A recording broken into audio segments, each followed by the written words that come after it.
नववर्ष के पहले ही दिन जापान में कुदरत ने भूकंप के रूप में मानो कहर बरपा दिया हो।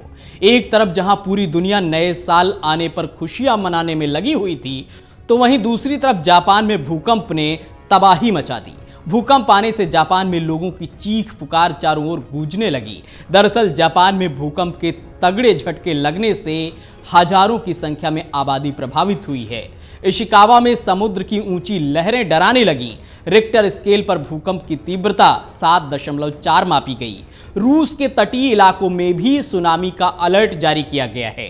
रिपोर्ट्स के मुताबिक जापान के पश्चिमी तट के पास भूकंप के बाद सुनामी का खतरा मंडरा रहा है। जापान में भूकंप कितना चिंताजनक है, इसका अंदाजा इससे लगाया जा सकता है कि 33,000 से अधिक घरों में बिजली सप्लाई बाधित हुई है।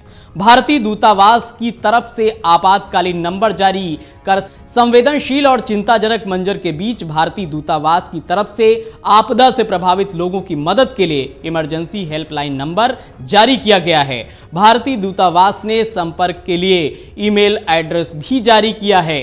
याकूब टोपनो, अजय सेठी और डीएन बर्नवाल के अलावा एस भट्टाचार्य और विवेक राठी के नंबर जारी किए गए हैं।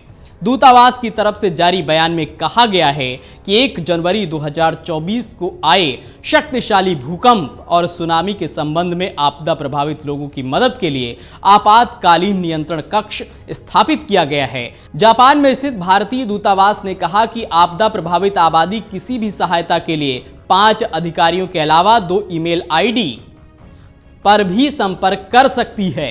दूतावास के मुताबिक मदद पाने के लिए आपातकालीन नंबरों और ईमेल आईडी पर संपर्क करने के अलावा स्थानीय प्रशासन और सरकार के निर्देशों का पालन करें। दूतावास ने भरोसा दिलाया है कि अधिकारी संबंधित अधिकारियों के संपर्क में बने हुए हैं।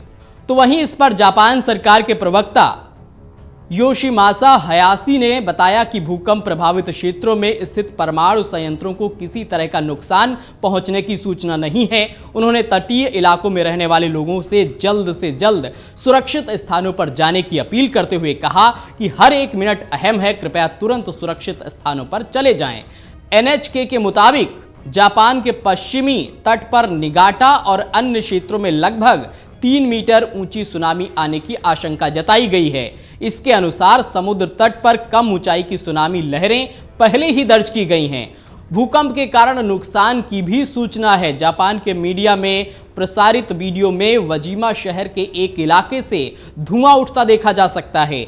एक अन्य इलाके में एक घर ढह गया। एनएचके के मुताबिक प्रभावित क्षेत्र में बुलेट ट्रेन का परिचालन रोक दिया गया है। इसके मुताबिक राजमार्ग के कुछ हिस्सों को बंद कर दिया गया है और कई जगह पानी की पाइपलाइन टूट जाने की सूचना है।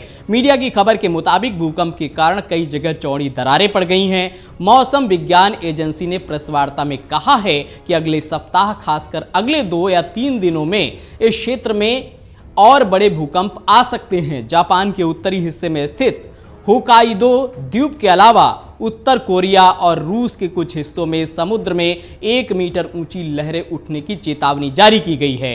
रूस के अधिकारियों ने सखालिन द्वीप के लिए सुनामी की चेतावनी जारी की है। वहीं दक्षिण कोरिया में मौसम एजेंसी ने कुछ पूर्वी तटीय शहरों के निवासियों से समुद्र के स्तर में संभावित बदलावों पर नजर रखने का आग्रह किया है। प्रधानमंत्री फुमियो किशिदा ने कहा है कि सरकार ने भूकंप और सुनामी के बारे में जानकारी इकट्ठा करने के लिए एक विशेष आपातकालीन केंद्र स्थापित किया है। अगर आप ये वीडियो YouTube पर देख रहे हैं तो हमारे चैनल को सब्सक्राइब करें और बेल आइकन को दबाना ना भूलें। अगर आप Facebook पर ये वीडियो देख रहे हैं तो हमारे पेज को लाइक करें।